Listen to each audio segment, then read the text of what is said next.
Again, my pleasure being here with you is in having these conversations where the mind is opened up to seeing the world in a broader sense. And of course, we are dealing with the issue of parental alienation and the topic of, when the child is alienated from the parent because of, most of the times, it's because of a broken relationship. It's because of a divorce. And so, how does a person heal a broken relationship? Yeah, good question. So, if you are sitting in one position for a long time, and one day you decide, I need to change this position. And the day you decide to change the position, because your body was like, let's call it bent in that position for a long time. Now it's difficult for you to straighten up or be different. So I call like bending. Bending means I learn to adjust, I learn to adapt, I learn to be flexible in a relationship in order for a relationship to work well. Now, let's say you decide to do exercise and you have never done exercise before. But the very first day you went to exercise, you had a lot of body pains, muscle pains. That happens, right? But as you start or you continue exercising every day, then little by little, those pains will start reducing because now you are getting used to it. In the same way, in any relationship, we have to learn to bend. Bend means we have to learn to be flexible. We have to learn to adjust. We have to learn to accommodate. We have to learn to accept if we want our relationship to be well, to be good. So bending means I am soft, I am accepting, I am understanding, I am giving all my best. I am being humble in the relationship.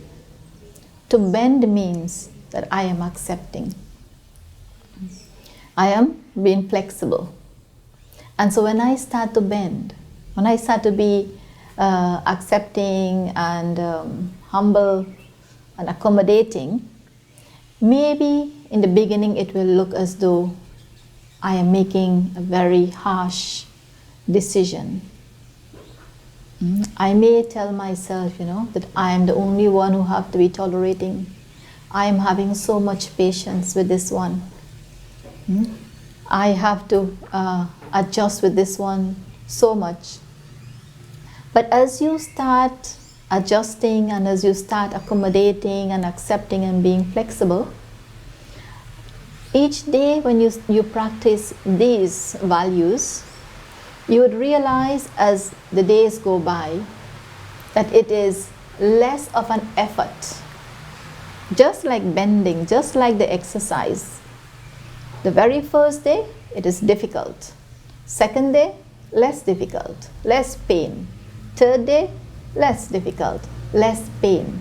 And within a week, 2 weeks, 3 weeks, you are able to adjust, accommodate to whatever it is. And so your relationships start becoming more beautiful. What is the most beautiful thing, or what is necessary in order to make any relationship work? We have to start to apply good values in our relationships. Good values means that we all know what is tolerance, we all know what is patience, we all know what is acceptance, we all know what is respect. So if we start giving love and respect and appreciation and acceptance and tolerance in our relationships, it is impossible not to have a good relationship. But because we were never taught how to apply values in our relationships, how to be accommodating, how to be adjusting, how to tolerate, have patience with each other. We were never taught these things. Instead, our relationship is just to take. I just want, give me. And each side just wants and wants. It's like a give and give. Sorry, take and take. Each side is just taking and taking. When are we ready to give? Or when will we ever be ready to give? And what are we giving? We are giving the good in us. Good means I am giving my beautiful smile, for example, or my love, my acceptance, and there are so many things that we should be giving in order to keep our relationship intact. Do you know when a relationship is not working well, then both wife and husband are told, you all should go to a psychologist to discuss your problem or to get help. But do you know what you go to a psychologist for? You simply go to a psychologist for them to help you to think right. Psychologist is simply helping you to think right. Not only thinking, because everyone is thinking, but are your thinking, are your thoughts the correct thoughts in your relationship? So what they help you to do is understand your own pattern of thinking for your spouse and vice versa. Because it clearly shows that if in a relationship there isn't the correct thinking, correct way of thinking, then someone will have to teach you how to think. So we have to learn how to think right. And that is another episode by itself. Think right. So every one of us think that we are thinking right. The way I think is right. But someone else will feel and think that how you are thinking is not right.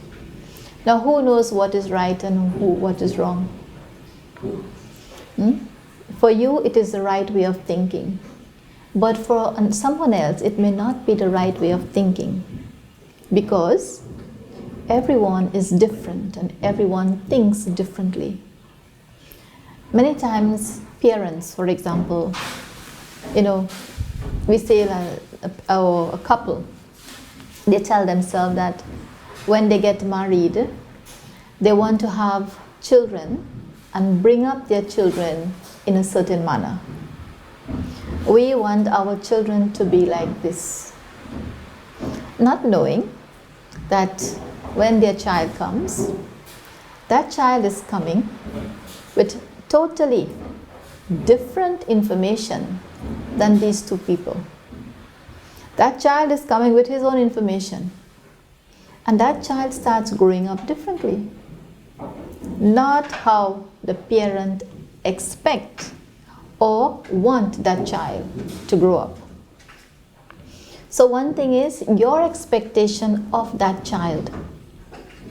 So because the parents have expectation of their child, and that expectation is not being met, which means your expectation is not being fulfilled. That means the child is not doing what you want them to do. You as a parent are actually trying to change that child's personality, to change that child's role. All parents have the expectation that their child should be like them, or even better than them, or how they want them to be. But just think for yourself. If you get up one morning and you see everyone in your home the same way, same features, same personality, same color, same everything, how will you feel? Everyone in the world is the same. How will you feel? What a boring world, right? So, in this world that we live in, every single individual must be different. Even twins today, even though they are twins, born at the same time, they have similar features, their thinking might be very different, could be different, and sometimes it's very different. Why? Because every individual have a different information within them. And so each child that is born in a family would be different. And what the parents say, I don't know how this child came out like this. Because you have expectation that your child should be the way you want them to be. And that is not possible. So relationships are all round. All round means relationship with the husband, relationship with your children, relationship with husband parents, your relationship with your parents, your brothers, your sisters, your peers, your colleagues at work. There are so many expectations that everyone expects from each other. So how to please everyone? And we say that, it's difficult to please everyone. You don't have to please anyone. Do you know that? You start pleasing yourself. You start loving yourself. You start appreciating yourself. And the more you love yourself, the more you appreciate yourself and start pleasing yourself, everyone will start doing the same. They will appreciate you for who you are. They will love you for who you are. And so all expectations will naturally finish. So expectations are actually one of the main cause of many problems in families, in any relationship actually. Now you are saying that the person, in order to heal a relationship, that Yes. the person must, begin thinking properly. Think right. Think right. Now, one thing, and that the person must begin making adjustments and changes in order to make their life better. Now, we are not talking about a person interacting with strangers. We are talking about someone you are intimate with. So, correct. Child, parent, or spouse. We are speaking about someone that you know. So then, is it something, let's say I am making changes. Is it that I am making change on my own? Or is this something that we should have a discussion with our partner or spouse with? Because we must have some form of, I'm thinking must have some form of agreement on what changes are going to be made. Yes, very good. So yes, there should be some kind of conversations based on the relationship we are having. If there is problems, how we can solve it, what is expected of each one. And even though we still expect other one to change, I think that change that we expect from someone else, whether it's my spouse, whether it is my children, brothers, sisters, mother, father, whoever, that change should start from me, I first. So instead of I expecting someone else to change to please me, why don't I start changing myself? Why? Because if I don't like someone's nature, for example, and that one act in a way that may not please me, now that is that one's actions. But that one action did not hurt you. What happened there is that your expectation from that one is what brought about the hurt in you. Because you have taken or absorbed what that one gave and you put it here. And here you're thinking, why did you do like that? I did not expect that from you. And this is where the problem lies. So expectations in the end becomes the main cause of the majority of bad relationships. And secondly, because of expectations and because of not knowing that I am the one to take that first step towards change and towards a good relationship, we keep blaming others. So understand firstly that the change begins with me. I am the one to make that first step towards that change simply by changing my attitude towards myself. Because no one can hurt me as much as I can hurt myself. Everyone will act how they want to act, but it depends on me if I absorb it and get disturbed by what people say and do. The choice is mine in the end. I am the one who is hurting myself. No one can hurt me as much as I can hurt myself. I invite you to a few minutes of meditation where we can sit and contemplate firstly on ourselves and our relationship with others. And whilst I reflect, I take a look at what is happening within me. I look at my inner state of mind and I see what is disturbing me. And am I really being disturbed? Or am I the one who is creating this inner disturbance?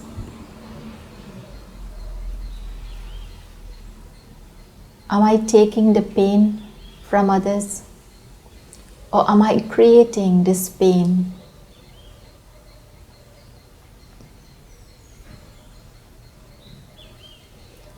In order to heal my relationship with others, I realize that firstly, I have to heal myself.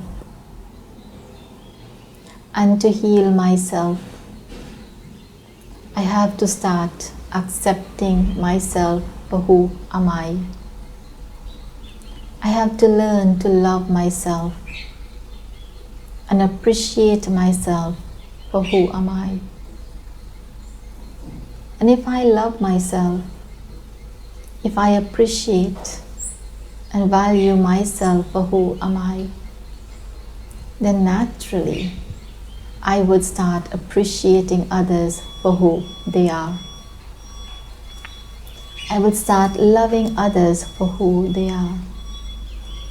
I would realize that I cannot change anyone for my own comfort or to please myself, but I can change myself in such a way that others appreciate me for who I am.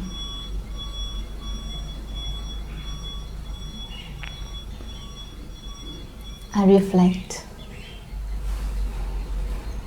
and I begin to see where I need to heal myself,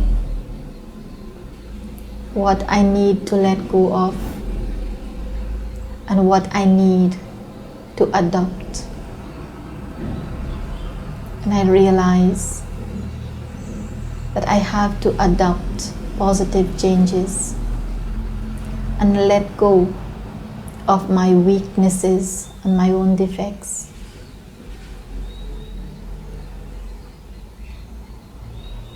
I understand that I am a naturally peaceful, loving, and happy being, simply playing my role with others in a relationship. But in the end, I am an individual being.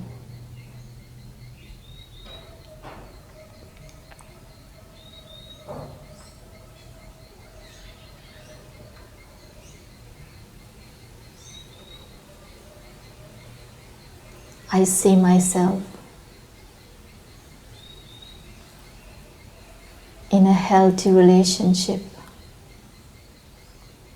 with a healthy mindset, creating positive thoughts for myself as well as for others. And such positive energies will naturally reach to those who I love and will start generating in them positive feelings towards me. And in this way, I can heal my relationship with others.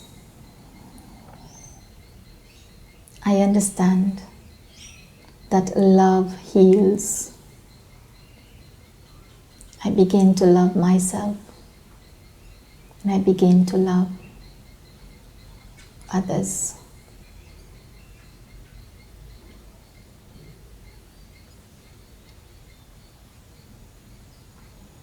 Thank you, and Om Shanti.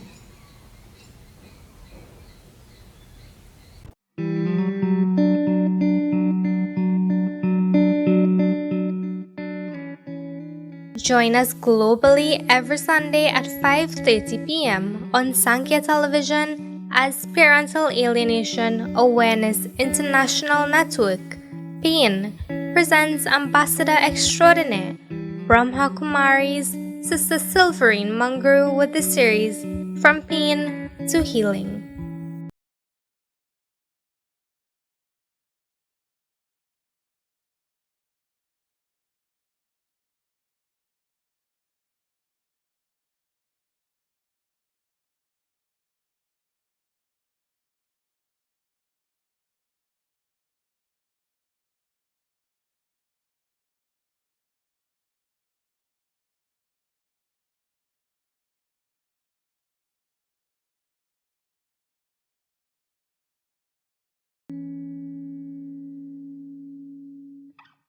This program is sponsored by Sampex Limited, Networking Societies for a Better Future.